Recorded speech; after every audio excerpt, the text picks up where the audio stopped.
And Sean came in after reading that scene and he was like, absolutely not. Duke is not the comic relief. I know that you have spoken before about your kind of budding relationship with Mirka and Dolfo. Is there any chance that we might see the two of you work on something together down the road?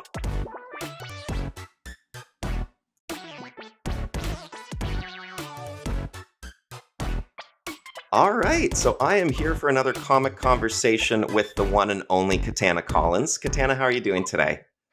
Good. How are you doing? I am so great. Thank you for asking. Again, like I mentioned in our kind of pre-interview ramble there, it's great to be speaking with you again, and we've got a lot to talk about today. So diving right into it, I think it makes the most sense to ask the question that's certainly on my mind. I'm assuming that's on most of your social media followers' minds as well. How is Gatsby doing, and what is his prognosis in his recovery? He's good. He's sitting right over there. So for those who don't know, our little Westie Cairn Terrier mixed guy, the little white fluffy thing you see me post photos of all over Instagram, he tore his cruciate, which is the canine equivalent of the ACL. He had actually torn his other ACL a few years ago. So we've been through this whole process once before, but he had to have surgery and he has to be crated and he's not allowed to run and play. And it's been really horrible for a little puppy to not be able to enjoy life. And it's like, you can't explain it to him. You can't like sit down and be like, listen, it's 8 weeks of torture and then it's all better. And you don't have any more ACLs to tear. So you're done. No, he doesn't get that. He's just like, why do you hate me? But he's doing very well. The surgery went well. We've got another, I think, month. And then he has his like scans to make sure it all took. And if it took, then we're good to go. Like he started a little physical therapy today. This dog has better healthcare than I do. I don't know why I can't get seen as quickly as he can, but like he has therapy, he's got scans done. It's amazing. And then every dog we have has been to the vet in the last month, but they're all fine. Thank goodness. Oh my gosh. Well, it sounds like you've had quite the handful the past few weeks, but we're definitely glad to hear that he's, on the other side of it. And hopefully in no time, like you said, he'll be running around and back to his old self. So I'm sure we do have a lot. Yeah. Now, we do have quite a bit to talk about today. I mean, the last time we sat down together, we were kind of rehashing White Knight Presents Harley Quinn, and now you have this brand new book, Cherish, out with Dynamite. So I figured it would be kind of best to kind of kick things off with Cherish. And if it's okay with you, because I know that you are not necessarily a fan of elevator pitches, I would just kind of go in and kind of present you with one of my own so that we wouldn't need to have you worry about that today. I like that. Let's do it. All right, let's do it, just in case there is anyone who might not be aware of what we're talking about. But on the surface, Cherish is a classic revenge-fueled tale of heroism and vigilantism. It tells the story of Amelia Fellows and her quest for vengeance after having witnessed the murder of her father back when she was still just a young girl. And to further complicate matters, the people who perpetrated the crime also happen to be some of the richest and most powerful individuals on the entire planet. Now, if Amelia has any hopes of righting past wrongs, she'll have to do it as the nanotech-wielding vigilante, Cherish. So how did I do there? That was great. Can you write all my elevator pitches for me from now on? We'll talk off camera, and I'm sure, I'll send you my rates. We'll figure things out. It'll be great. So obviously that's kind of on the surface, as I mentioned here, but I think deeper beneath the surface of the book itself, there's a lot of elements of friendship, of kind of, like we said, heroism, vigilantism, kind of how romance can complicate anything, including revenge. So I guess sort of outside of that kind of 30-second pitch, what can people expect when they pick up Cherish? I think we've done a really good job as the creative team of packing in really fun, cool action scenes, which I know we've talked about in the past are not necessarily my forte as a writer. I'm more like, can I just write like a cute dating montage, which I did. That is in there. But yeah, like I'm actually pretty proud of how action packed and like how the fight sequences went. And again, like sci-fi not really my thing. I don't know a lot about nanotech, and I did a little like quantum physics learning. Like I literally it wasn't something I bought for myself. My friends just had a baby, and one of the gifts that they had on their registry was quantum physics for babies. And I was like, well, I'm just going to Wow. sit and read this really quickly before I get. So that's the level of quantum physics that I understand is like meant for a toddler. But for like comic science, that's all you need, right? Um, Yeah. yeah, so like you get a lot of those really fun, cool sci-fi action scenes. And as you said, like when we were in development for this, one of the big points that I felt very strongly about was every story at its core comes down to the relationships. I think most people's motivation comes down to either a history that they have with a relationship or their current relationships. And I wanted to explore that in the romantic sense, but also there's a character named Kaya who is not related to Cherish, but might as well be. And kind of playing with the idea of chosen family as well as the family you're born into, and how sisterhood is, chosen and created as well as it is deemed upon you. Yeah, yeah, no, I like that. I like that a lot. Now, for people who may not be aware, Cherish was, or this character was, as far as I understand, it was actually developed by Mark Silvestri. So, can you explain kind of how it went from there, and sort of where the inspiration kind of, and where you filled in those gaps, and how that kind of came to be? Yeah, there's a whole life of Cherish that I don't even know because I was really brought in late in the process, literal months ago. And I want to say that this has been in development for a long time. Long, certainly by my standards, but I would venture to say maybe years that they've been working on this Oh and kind wow. of getting it off the ground. I don't want to speak out of turn because that it might also be completely incorrect. They might have done this one weekend at a convention for all I know, but I feel like it's been much longer. Fair Um, enough. Fair enough. yeah, and it was Mark Silvestri and I believe another team of people. Like I think it was developed kind of with Dynamite hand in hand. Okay. And yeah, and I was really only brought in, like I said, a few months ago. And it was like as soon as they reached out to me and they kind of wanted to see what I could piece together as a plot outline based on the stuff that they had sent, which like they already had some plot things. They already had most of the characters developed. Um, and like they were really open to being malleable with all of that, which was pretty cool. Um, and so once I sent them like an idea for an outline, they were basically like, cool, do it. Can you do it like tomorrow? Okay. Of Yeah. So course. yeah, it was great. And like it's a very different journey writing. Like it's a character that yes has been developed, but isn't known and beloved by people like Harley Yeah. was.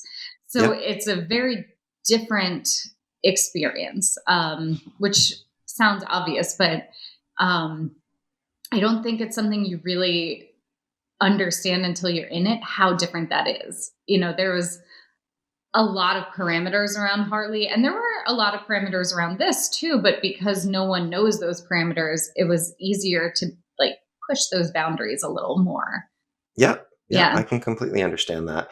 Now, I was just based on what you said there, I kind of want to jump down just in sort of my long list of questions that I want to discuss with you. Um, but I know that I heard you mention that this kind of happened almost by accident, and that if I'm not mistaken, you just sort of opened up your email and had something there from Joe Corallo, who was kind of bringing you into this project.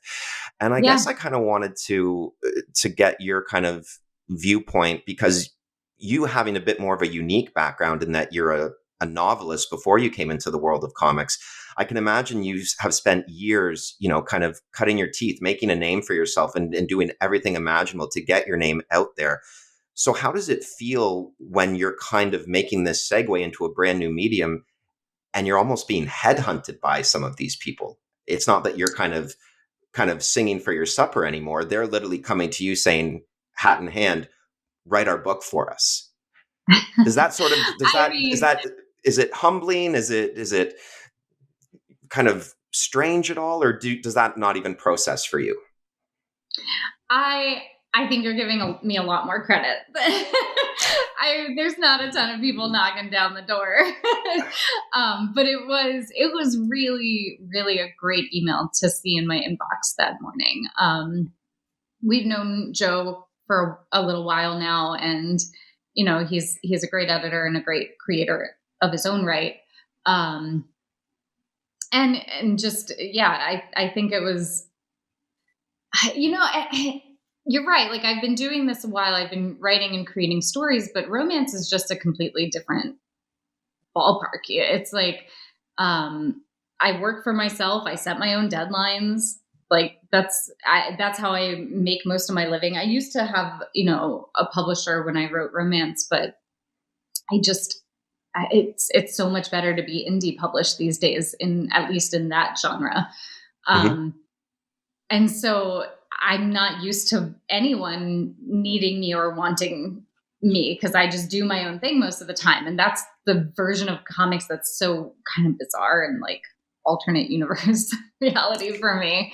Um, and again, I think that with that, you get that fear that is both imposter syndrome and fear of failure and fear of success, right? Like, all of a sudden you have people relying on you, and it's not just your own indie publishing career that, like, well, if that book tanks, who cares? It's my book, my team. What am I going to do? Fire myself? Fire Gatsby? But yeah, now it's like there's this whole team of people. This is a pitch and character that they've been working on for goodness knows how long. Um, and it's intimidating, to say the least. Well, I mean, you certainly make it seem pretty seamless, and I mean, Yeah. I've certainly loved and been enjoying what I've read so far. Now, I also want to, because as we mentioned before, kind of your first foray into comics was doing Harley Quinn White Knight. For anyone who may, be living in a cave on Mars and doesn't know, like, your husband is also Sean Murphy, who is essentially the creator of the Murphyverse.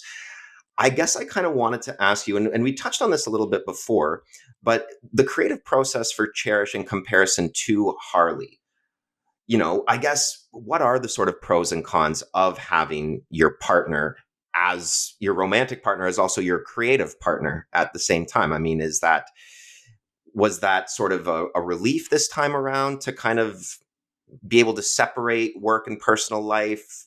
Again, was it just not something that kind of, like, have you been doing this so long that doesn't factor in, or how did that kind of differ?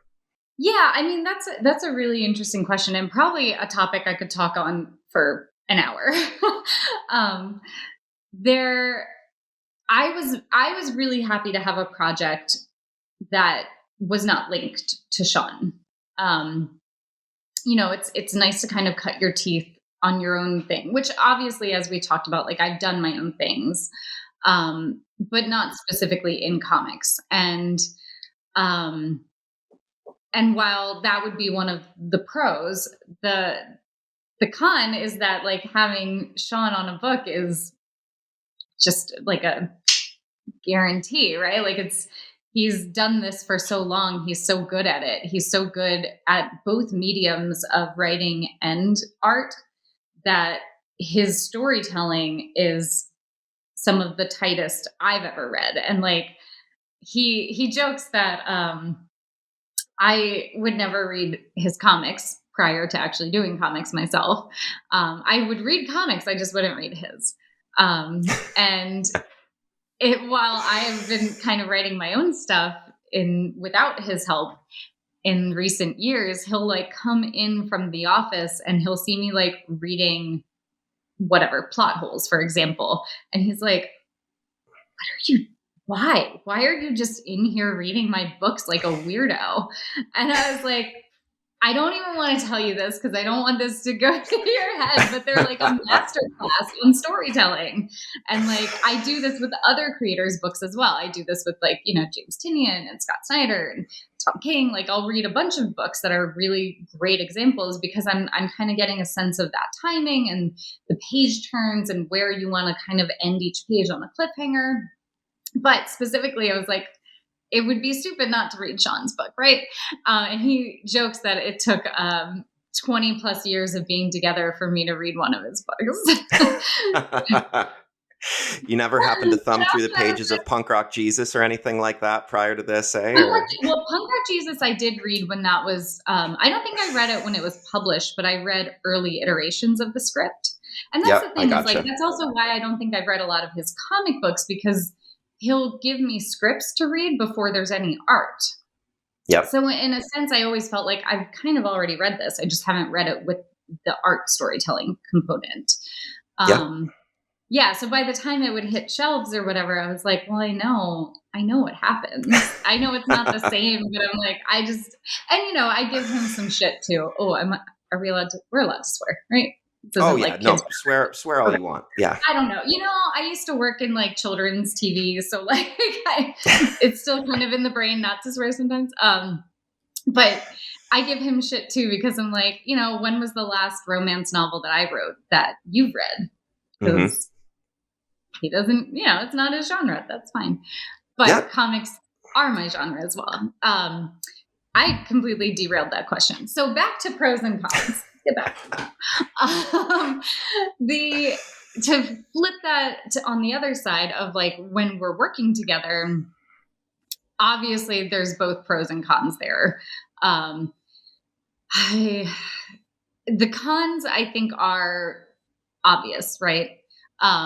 It's a challenge to work with a spouse. It's a challenge to have a power dynamic in like an office, not that we have an office, but in a work type environment when that power dynamic in our marriage doesn't exist. But we came up with this plan a while ago, and we do it in a lot of different facets of our like working kind of relationship, where we choose who has 51% ownership over a project and who has 49% ownership.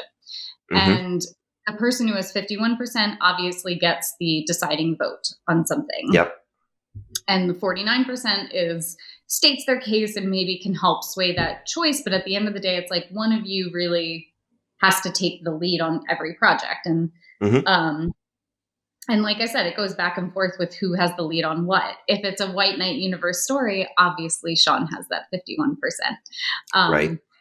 And I think we might have talked about this last time, but I'm going to tell the story again because I think it's hilarious. One of our fights during Harley Quinn was about the egg roll scene. Did I talk about this with you? I think we did touch on this, but please continue. Go ahead. So in Harley Quinn, there's a scene where she loves crab rangoon, she loves egg rolls, and Duke brings her Chinese food. And so he brings her both of those things. And at the end of the scene, they have like a little, silly scuffle, not a real fight. And she throws an egg roll at him. I had written that scene so that the egg roll would hit him in the face and but he wouldn't react. He was like stoic, but it would hit him in the face and bounce off, and he would just be like, and Sean came in after reading that scene and he was like, absolutely not. Duke is not the comic relief.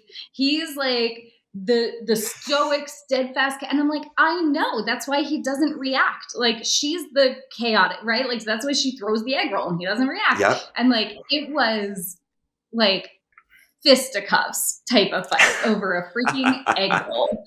And the compromise, the fight ended because he was like, 51%, 51%, okay, 51. And I was like, I hate you. So we ended up compromising, and the egg roll was thrown. It does not hit Duke. It hits like the doorway next to him.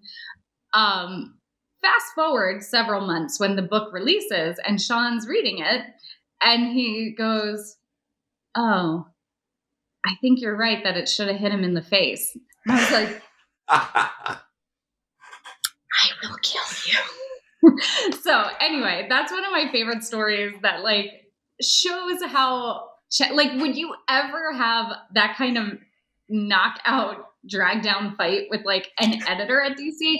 No. But because we're spouses, like of course like things like that get really heated when they shouldn't. Like it's just a stupid scene that like it was fine either way. It's an enjoyable scene regardless of whether or not it hits Duke in the face. But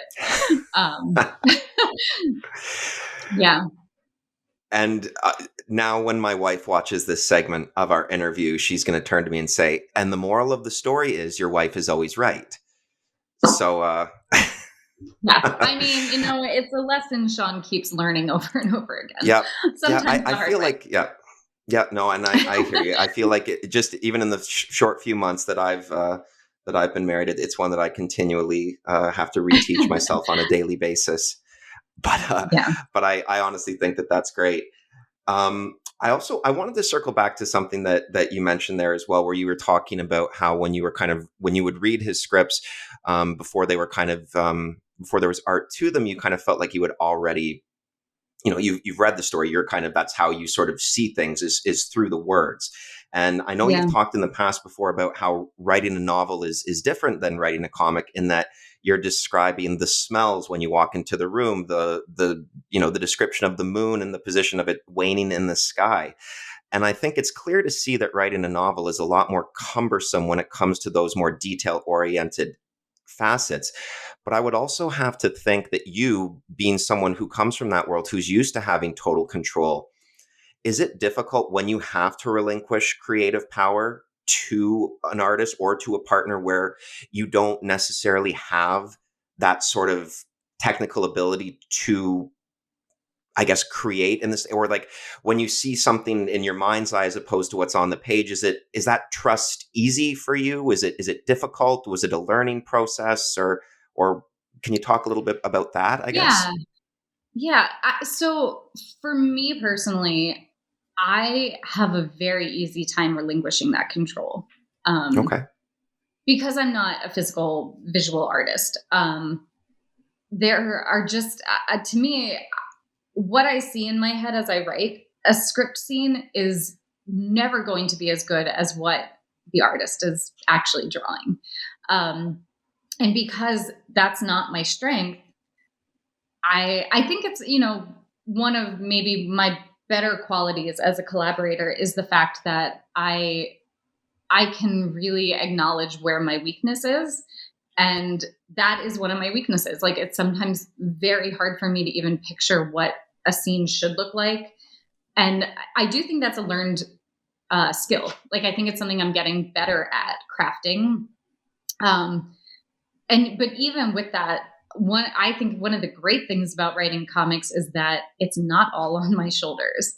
Like it's a relief to just be like, I create something beautiful. And I've been really um I almost said the word blessed, but I am so not someone who says that word. So I'm going to not use that word because gross. I am someone who's been really fortunate to be working with really good artists who Hmm. don't like, there's on one hand for all of the books I've done, I can count the times that I've had to come back in and say, oh, this is supposed to happen more like this. And the only time that I'll even give that note is if it's a plot thing, like if it needs to happen that way because there's a thread later on that we have to see that come full circle.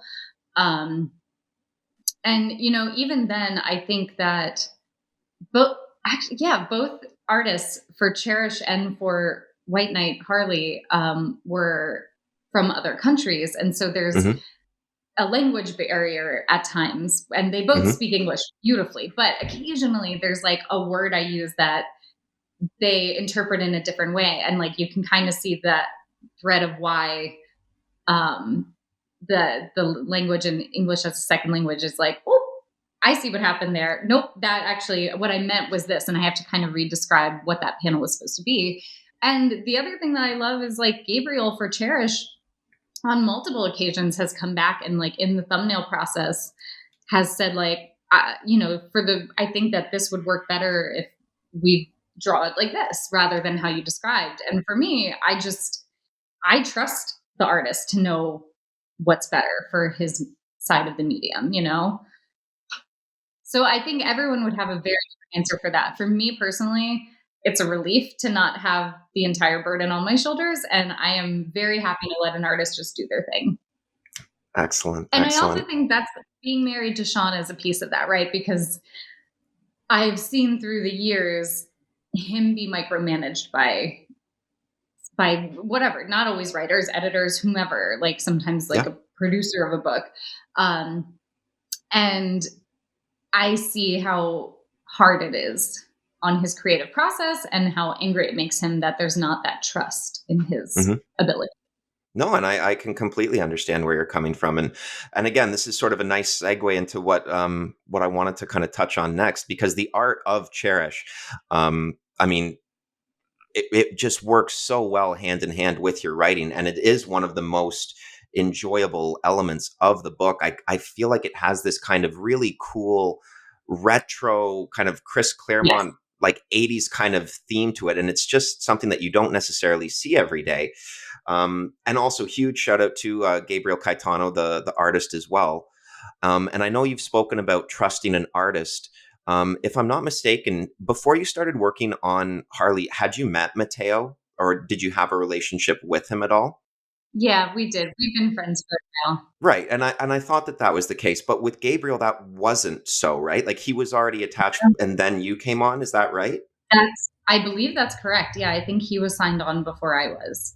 And that was the other process with Dynamite that was really different for me because in Harley, we were just all in contact. Like I could just email Mateo anytime I wanted.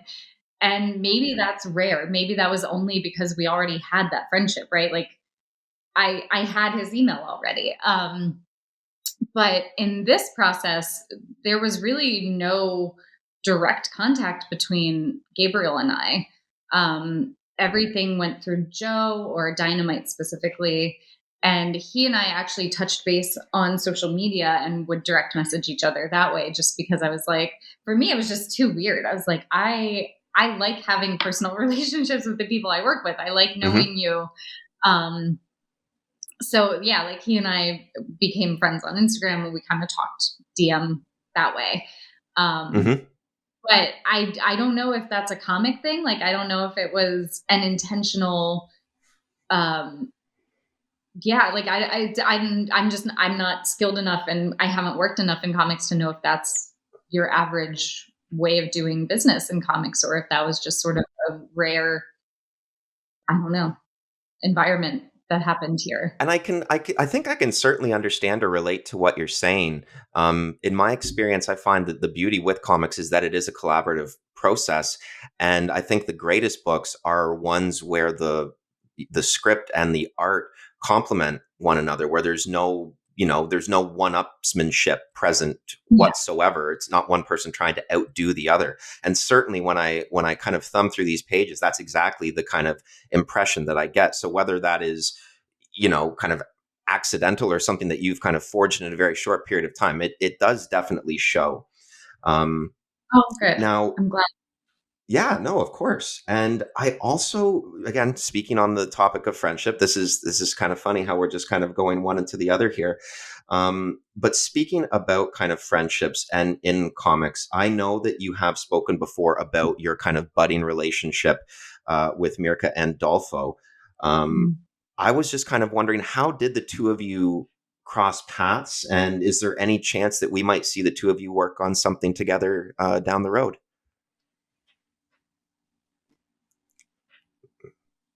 Yes.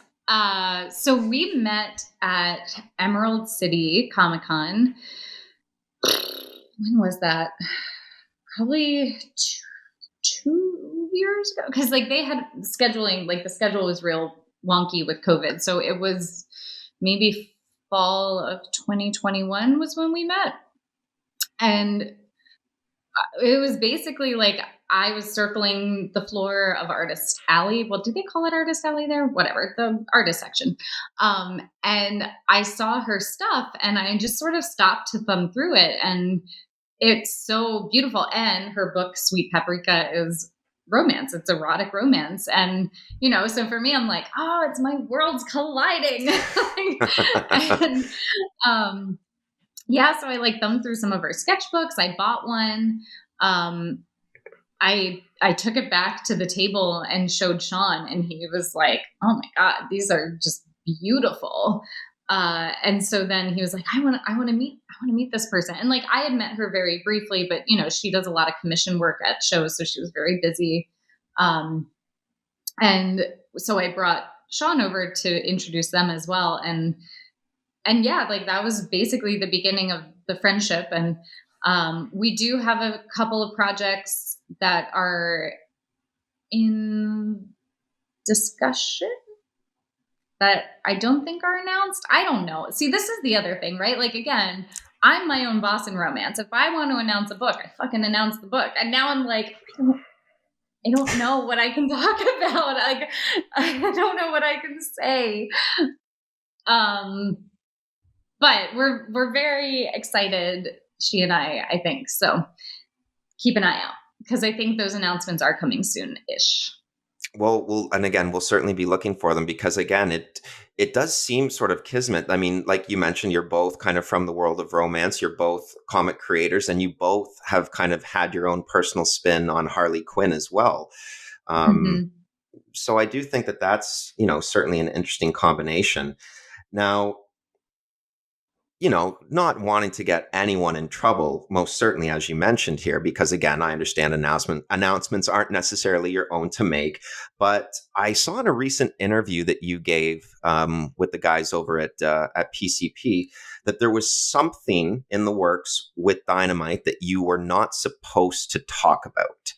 And I guess my question is, can you talk about it now? You would think before I come onto these things that I would just reach out to my publishers and be like, what can I talk about? And I never do. I never think to be proactive enough to be like, hey, can I talk about this project yet? I don't know. I will say that if you are good at sleuthing, i.e. stalking on the gram of Insta, you can probably figure it out if you go to Sean's, because there is a little variant cover that he has done for that project. Okay. All right. Well, we're going to have to do some digging then. I'm not announcing anything. Fair enough. But fair enough. You can figure it out if you try hard enough. Fair enough. Well, like I said, we're definitely going to have to put our detective hats on once this conversation is complete. And just if I can, before we kind of my last kind of question on Cherish, before we kind of just move into a couple more things while I have you here today.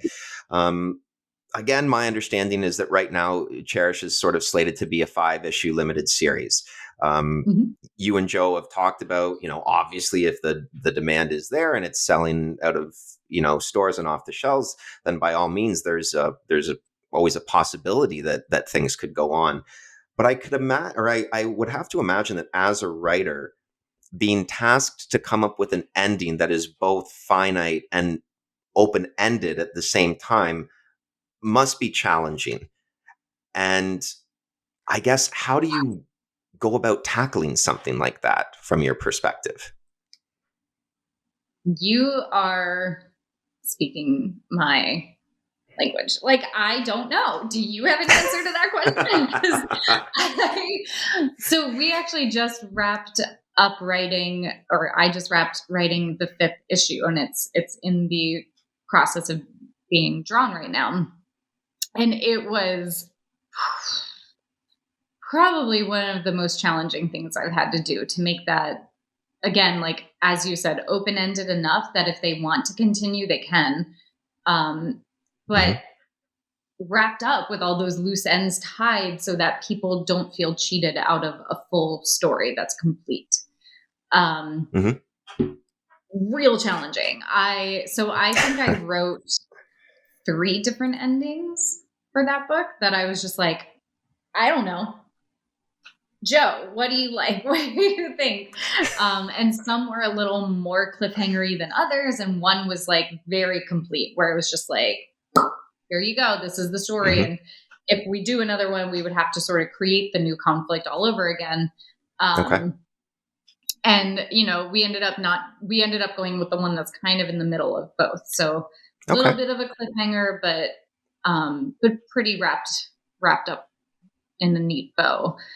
Um, but that is the bane of my existence. And again, like we kind of do it in Harley a tiny bit. Like there's like a Hmm. teeny little like edge of like, oh, now she lives in a place where there's a bat cave and she has all these gadgets. Like, what would that mean for Harley potentially? So like that was open ended just in the sense of like her surroundings. Um, but yeah, nothing like this. Nothing like where there's this massive kind of revenge story that, Hmm. you know, I'm trying not to do any spoilers or anything too here, but and I will also say one of the hard things that I have found in comics is like the length that you have to write things in. Like that is Hmm. something that you don't have to deal with in romance. You just write your book, Yep. and if you need it to be 5 extra chapters, it's 5 extra chapters. Who cares? Yep. But like sticking to the 22 pages, sticking to like you are slated for 5 issues. If you don't finish that book in 5 issues, you have some mad readers on your hands and probably a pretty mad publisher. And that's, I think, one of the reasons why a lot of my books so far are very dense. You know, like there's a lot of things happening. There's a lot of Yep. words. I'm a wordy human, as you can tell, because I won't shut my trap in this interview. But it's, and I think that it's one of the struggles that I've had is balancing the keeping it tight and simple, but also having an interesting enough and deep enough idea that it's more than your run of the mill revenge story. Hmm. And you hit the nail on the head earlier because you said like it had this sort of throwback style, and that was something that we very intentionally leaned into, was kind of this throwback to 80s and 90s comics in both content and like the visual style. Well, again, I'm glad to hear that my radar wasn't off on that, because, like I said, it certainly comes across, and very, very well at that. Um, Obviously, you kind of had the unfortunate circumstance of beginning your career in comics at the peak of a global pandemic, so there were certain things that weren't afforded to you. One of those being, the ability to attend cons and actually interact with the people who are reading your books. So I guess I was kind of curious, how did your kind of first experiences at cons go from a creator perspective? And, you know, how do comic book, you know, nerds, for lack of a better word, compare to, say, diehard romance and erotica fans? It was great. It was really, really lovely finally being able to go to conferences, or I guess conventions, you guys call them, um, and meeting readers. Like it's such an isolating job that we have. And it's, yeah, like you get people who, send you Instagram messages and they tag you in things, but for the most part, it's hard to really grasp how much people love your stuff and love a character. Even it's not even, Harley's not mine. I can't claim ownership on her. Um, but until you're really there and the readers are coming up to you with the copies and like telling you with tears in their eyes how much it meant to them, you just don't know, right? Like it's very isolating when you're doing this work, and especially as we have all experienced in the last couple of years during a pandemic where no one's going anywhere. And it further compounded that feeling of like, why am I doing this? No one's reading it, no one cares. And like that's one of the best takeaways from being at the conventions finally is, oh, lots of people care. Like this means a lot. Um, and to me, that's very similar to romance. Romance conventions and signings have a very similar feel of just Mhm. the people who come up and they already have your book. That always really surprises me every time people come up and it's not just wandering through the aisles like, oh, what are you selling? Like when they come up and they have them in hand and they're saying, please sign this that I've had in my collection already. I'm like, what? Okay. This is weird. And, I think that if I had never been to a convention before, it would have been really daunting and very jarring stepping into a comic convention, especially since, is this true? Was my first convention after writing Harley New York? I think it might have been. I think it might have been New York Comic Con was my first big convention signing. Because you did SDCC too, did you not? Or was that prior to Harley? Um, I did San Diego this past year. Okay. And I think it was prior to that. It was maybe Emerald City. It was a big show, was my first one. Okay. And um but if I had just walked in there having never been to a comic convention before, and as a signer creator, I would have been like, what is happening? This is like system overload for me. I am, as I think we've also talked about, I'm very much an introvert. I'm very shy, um, which I think I hide very well. The theater girl in me can really fake it till I make it when I need to. But it is not in my nature to be out and about with humans. Like Mhm. I like dogs, knitting, coffee, books. That is my life. Occasionally Sean is thrown into the mix, but not always. Yeah, every once in a um, while. so yeah, just every now and then, not all Yeah. the time. But yeah, thank God because of Sean, I have been to these conventions. I kind of knew what to expect. hmm Um, hmm because without that, I think I would have just completely shut down. I would have just been like, no one talk to me. Yeah. No, I can completely understand that. And like you said, it's not every day that, you get the opportunity to kind of put your name to one of the more iconic characters in kind of Batman's Yeah. canon. And I guess on that topic as well, now that you have made your impression, and an admittedly rather substantial one at that, do you feel do you ever get any feelings of possessiveness or jealousy, or do you ever kind of feel like protective over Harley now in ways that you maybe didn't before? Or are you just kind of happy to be like, this is my piece, I've said it, and I'm happy that other people's interpret, or other creators interpret her as they will? I personally feel more the latter. I sort of love that there's so many different variations of Harley out there, that there's something for everyone. Um, and it doesn't mean that I love every version, but also I think that that's okay. Like not every version of every character is maybe meant for you. Like it's okay that there's different stories and different plots and different characterizations that are meant to bring different types of readers in. And that also doesn't mean that I can't appreciate a really well told story that maybe just isn't my thing. Like we've talked about, like hmm sci-fi isn't really my thing. Doesn't mean hmm I don't love a good sci-fi story. It just really has to hook me because it's not my go-to. Um, yeah, and I just feel like it's not a finite pie. Like there's not, with this kind of world building, character building, I think the more the better, as long as it's, what people want. And yeah, I guess I don't have that protective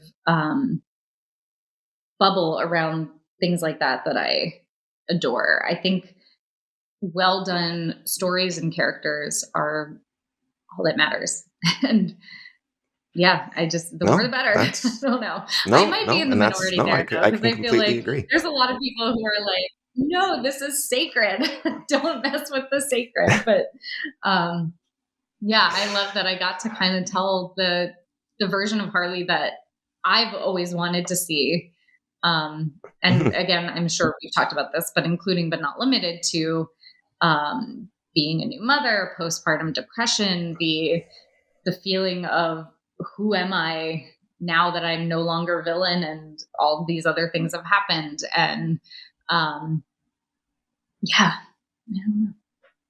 I love it No, all. I think it adds some, different experiences and add new depth. So I can completely understand where you're coming from. And I know that just in what you've mentioned before, um, that, I read or saw something where you were talking about how Sean introduced Harley to you because the two of you Mhm. used to kind of sit down and watch Batman the animated series together, and that was kind of your first introduction to her. And I read also or heard that you guys used to like eat your cereal while watching it. So I guess my Yeah, question from is, college. from from the mouth of Katana Collins, what is the best cereal to eat while watching Batman the animated series or reading White Knight Presents Harley Quinn?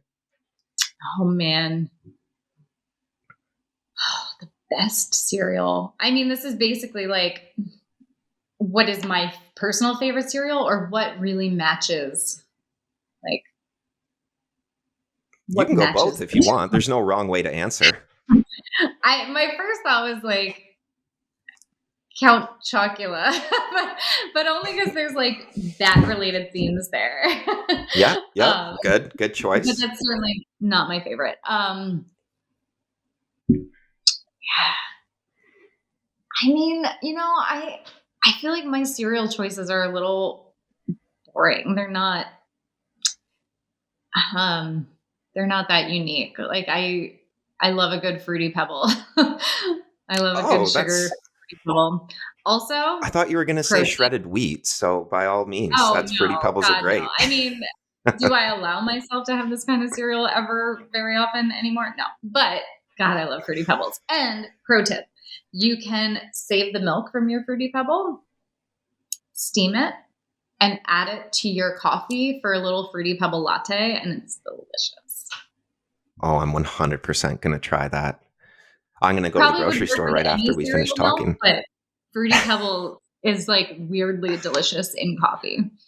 All right, all right. I like that. Mhm. I'm going to have to remember that. Yeah, Um, fruity pebble latte. okay, deal. I'll make sure Cookie to Crisp also would make a good latte milk. ooh, yeah. No, Cookie and not going to milk would argue with that one. actually. Now, Yeah. another thing I just wanted to touch on, I heard you mention that you describe Matteo Scalera, the artist, for anyone who may not know, on White Knight Presents Harley Quinn, as having an almost Don Bluth like quality to it, Yeah. which again, I grew up in the 90s. I love Don Bluth. And I guess if you had to pick your favorite, do you have a Don Bluth go to that you're kind of is the one that you'll rewatch over and over again? Man. Okay, stupid question. But I did Don Bluth do Anastasia? That is a I'm gonna good question. Google that right now. I was gonna say I'm gonna do the same thing. I know he did a troll. Oh yeah, I think he did. I think he did Anastasia, which that would be my go-to. I Okay. love that movie. Okay. Borderline obsessed with Anastasia. Um, very close runner-up would be All Dogs Go to Heaven. Oh yeah, I can't. I get that horrible reel of Charlie saying goodbye on my Instagram feed Oh, sometimes, and I just get I reduced to a can't do it puddle. often. I can't rewatch that one with the same fervor that I rewatch Anastasia, but ugh, it's so good. It's so good. Oh, Um, I it's like agree. that stupid Futurama episode that makes me cry every time. Oh, Fry's dog. Jurassic Park, can't do it. I am not a crier. In fact, I don't like feeling emotion. I will try very hard to not feel things. Like it's a problem for me. But when it comes to animals, I feel all the things. And and it's not even sobbing. Like I can't describe it as anything other than when I watch that episode. And also All Dogs Go to Heaven has the same effect on me. It's just like silent waterfalls coming from my eye sockets. Like it is just this like drenched face down my neck. And like I'm not even sniffling. I'm just like letting it all drain from my body in this like silent tear. It's horrible. And Uh, Sean yeah. loves torturing me with it. He loves like he'll put on Jurassic Park as I'm like doing something and not paying attention. And then about 5 minutes in, I'm like, no, no, no, turn it off. I can't cry right now. And I watched that episode. I must have watched that episode 20 times and I still cry every time. It's a heart wrencher. It, Have you ever seen the video of Jimmy Stewart reading his poem "A Dog Named Bo"? no. Okay, so the next time that you really need a cathartic experience, but make Okay. sure that you have nothing to do for the rest of your day because it will absolutely shake you to your core. Mm. But Have you read Rudyard Kipling's The Power of the Dog? That poem? no, no. So Okay, I'll give it a go. I only allow myself to read that poem after I lose a pet.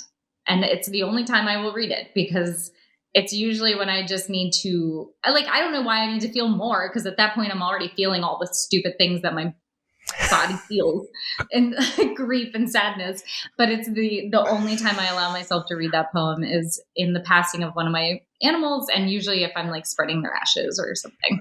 And it is like gut wrenching, which makes me think All that right. maybe your poem is also gut wrenching. It's. I was going to say, yeah. It's. I certainly wouldn't recommend doing it in where anyone else is around or where you have anything to do that day because it is. Yeah. It is quite heartbreaking. But Mm. before the two of us just start crying on camera here, I know. and I Let's know we've change the been. I subject. was going to say before we just like start, yeah, with the tears streaming, because I know we've been speaking for a bit. I just had a few quick questions that I wanted to ask, and then we can wrap up and have you on your way. Fast forward 5 years from now. In that time, do you think that you yourself will have written more comics or more novels? And do you see yourself continuing to kind of straddle both of those mediums, or do you kind of want to kind of commit to only doing one kind of down the road? No, I really enjoy like doing both. I feel like they complement each other very well for me, and I'm not the fastest writer in either medium, and I'm notorious for getting writer's block really badly. And so having multiple projects at once that when I get writer's block on one, I just bounce over here to this one Hmm. is key for me continuously having output. Um, and I kind of love both mediums too much to stop either. Um, the trade-off on that is that you can't ever develop your catalog at the faster rate that probably most people are doing. Um, but what I've learned is that even when I was solely focused on romance, I'm like maybe a 3 book a year writer. On a good year, I can finish 3 full books. Um, and regardless of whether or not I'm adding comics and writing comic books in that mix, I'm still about that output of writing Hmm. romance. Um, it's one of those things like if you've never done like a Clifton Strengths test, or have you ever done Clifton Strengths? I haven't. No, It's I actually haven't. so there's like a little test you can take online, and I think they charge you for it. I can't recall. It came with a conference I went to that they like part of the conference fee was that you got this Clifton Strengths test. Um, but it tells you like what your strengths are. And so for me, one of those strengths or weaknesses, because it was like really low on the list, was like that kind of perseverance type focus. Um, and being able to pivot is leaning into who I am, right? Like instead of trying to force myself and write through a writer's block, which isn't going to Hmm. work for me, because I'm just going to write garbage that I have to delete anyway, or I'm going to stare at a blank page for 4 hours, which has also happened. I have learned that kind of in that test of learning who I am and where my strengths and weaknesses lie, that instead of force feeding or forcing myself to produce this one book while I'm in a writer's block, pivoting and working on something else simultaneously is the same amount of output and actually more output because I'm finishing more books at once when I do that. Hmm. And I think for me, if I'm having a writer's block with romance, trying to write another romance at the same time is not helpful because it just is like too much in one place and also two places, right? It's like you're in your same lane, but in like the breakdown lane of your lane. It's stupid. Yep. But pivoting to a comic book is like my brain is like, whew, okay, well, that's easy. We can just kind of clear that thought out of there and work on Hmm. this, which is completely different and also not completely different, you know? So yeah, I foresee in my 5-year plan to be working on both. And, again, that means kind of a slower catalog build of both, but I think it would be that level of output regardless. Yep. No, and I think that's fantastic. I mean, if you're writing 3 books a year, I mean, you've got George R. R. Martin beat by, more than a decade. I'm still waiting on The Winds of Winter. So I think if you're doing 3 a year, then I you're going to be know, but just in fine. romance, oh my gosh, some of our authors in romance are like a book a month writers. Like they can just drill out these books like I've never seen some of these authors do. It's wild.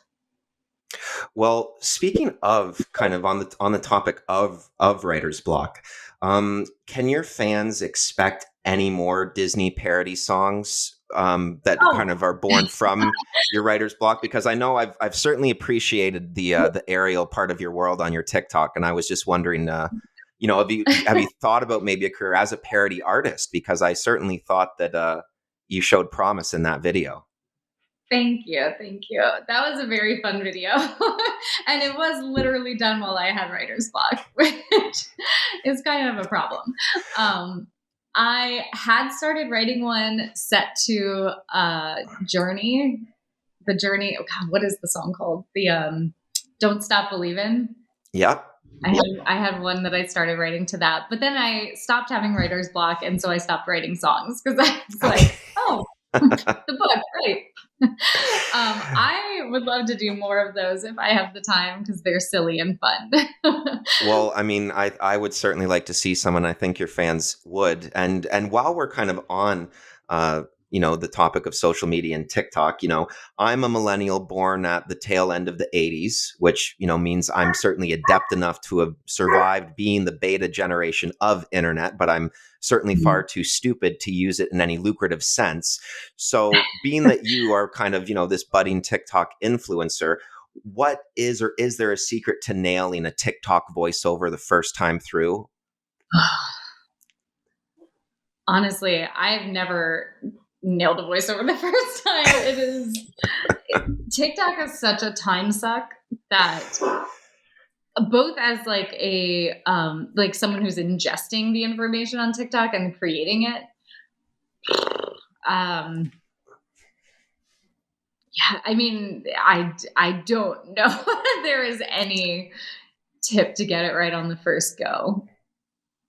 I think accepting you won't is probably the tip, right? Like, don't Okay. think you can do it in 2 minutes. Like, expect that it's going to be a slightly longer. I mean, I think have good lighting Good helps. lighting. Okay. Good So lighting good if you're lighting and if you're in the video, like yeah, have good lighting set up. Having, I mean, I don't even think you need like a decent microphone for TikTok. I don't think it matters. Like, okay. I think I had my earbuds in for mine. Um, Yeah, and like TikTok is the formula makes no sense to me. I like you can have a video do really well and then you basically do the same thing again and it gets like 2 views. And I'm like, what are you doing, TikTok? Like I thought we had the formula figured out and now you're just like, nah, girl. So like that's the side of it too that I'm like it baffles me. Like why something goes viral on TikTok, Hmm. I just don't understand. Like you can't replicate it, it feels like. At least not to me. There are people who know and understand TikTok way better than I do. I just sort of All get on right. there and make stupid videos. All right. Well, that's good enough. As someone who's still kind of looking to get their feet wet, I need, good lighting. So maybe I'll invest in a ring light and, make failure my friend. I think those are two good pieces of advice. I also Now, think like they have sounds that are trending on TikTok, mhm. and using one of those sounds, I think, is a surefire way to at least get a decent amount of views on whatever you're Okay, doing. okay, all right, Yeah, fair like enough, fair if enough. you follow the trends, you do a lot better on TikTok. My All dogs are right. like losing their minds. Can you hear them? I can hear, you know what? Like I said, I've got my own little guy downstairs who's probably shredding the Christmas presents right now. So Oh I can no! completely. Oh yeah, Oh yeah. He no! discovered the tree the other day, and Oh, it's been fun. fun. Oh boy. Really, really quickly here, just while we are on the topic of kind of romance here, in their rom com prime, who wins in a head to head battle between Reese Witherspoon and Sandra Bullock? Oh, I mean, Reese is my girl. I love Reese Witherspoon. I Sandra Bullock is more classic, right? Like she's like classic rom com, but to me, and I guess it's not just the rom com genre, but Reese Witherspoon to me has done such powerful and like smart things in her career, including having her own book club and being her own producer. And like she talks a lot about what it looks like as a woman in Hollywood kind of walking into that production team meeting and how she had to like retrain her brain to take up that space in those meetings and not just sit there as the actress starring in the movie who's there Hmm. as a hood ornament, you know. Hmm. That being said, like Sandra Bullock is classic rom com, but I still like have my adoration of Reese Witherspoon is way up here, and I Okay, love her. okay. Um, Hey, fair enough. yeah. Yeah, there's a copy of Whiskey in a Teacup on my coffee table downstairs. Woo! So my wife is a huge fan as well. So I can certainly appreciate that. Now, if one of your novels was turned into a rom com, which actors would you? Or I guess which one would you choose, and who would you cast in sort of those lead roles? Hmm. Okay, let me think for a sec. So my my rom com series is the Beefcake series. So you would probably do best going with book one as a movie. And it's about an ex Mr. Universe who comes back home to take over running his mother's bakery while she's undergoing chemo. And on a cupcake delivery, he gets mistaken for a stripper at a bachelorette party. Um, so, who would make a good ex Mr. Universe? 10 years ago, I would have said Mark Wahlberg, but I don't know if he's still in. I mean, Hmm. I guess he is still a Yeah, machine. in his prime shape, or Hemsworth, maybe. Oh yeah, yeah. Throw Thor in Mhm. there. Not going to get any complaints Yeah. from me. I mean, even little brother Hemsworth probably would. Again, Yep. I don't really pay too much attention. I assume he's also muscular. I don't know. Um, Yeah, I and think those boys had shit in their shoes from the time they were young, so they're pretty big. while like age wise for the demographic, she might not be quite the right fit for the main female, but I am more than a little obsessed with Kristen Bell and Oh, would okay. love to Yeah. see her in one of my books. I don't know if she would Heck play the yeah. main heroine or what, but I, like I said, if I could ever cast our Harley as a person, I would cast Kristen Bell Ooh, I like that. I would think that she would as do a like good job, actually. I think she'd do a really as good like job. mommy Harley. Yeah. Awesome. Um, Awesome. who else is like? See, this is the problem, right? Like, I don't know. I don't know like the up and coming actors because I just don't pay attention to this stuff like Hollywood.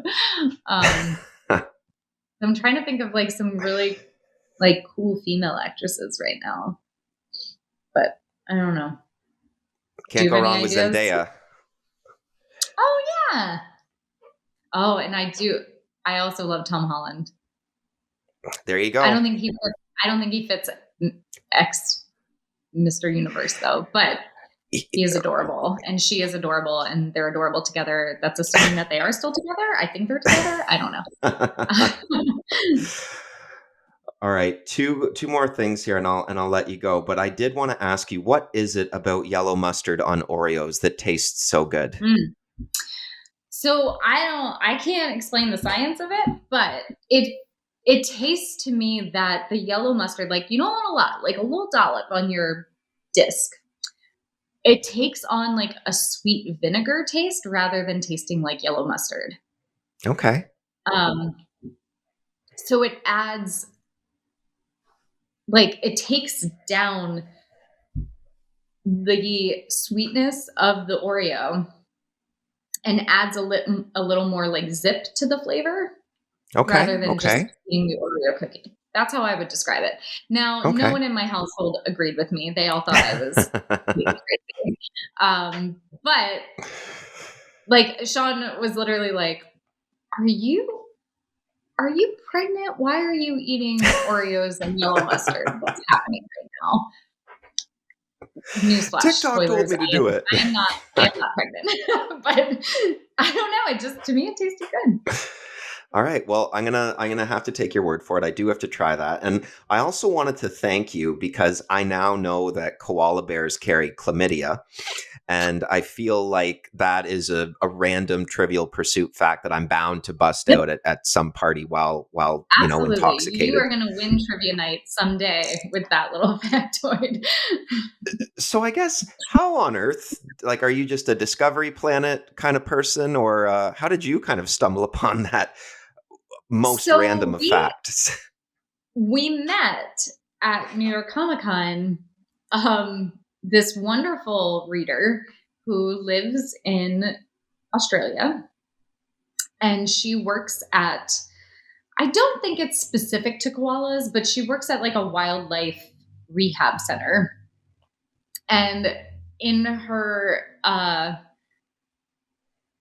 coaxing to try to get us out to Australia to do a signing, which also, by the way, you don't have to coax too hard. Australia Comic Con. I don't know. I actually don't know the name of their Comic Con out there, but like you don't have to do a lot of coaxing to get us out there. But in trying to convince us to come out for a visit, she said, if you make it out here, I can get you into this wildlife rehab and you can like hug a koala. Like you can hold them, you can have like an experience with some of our more like people friendly ones that are on the mend.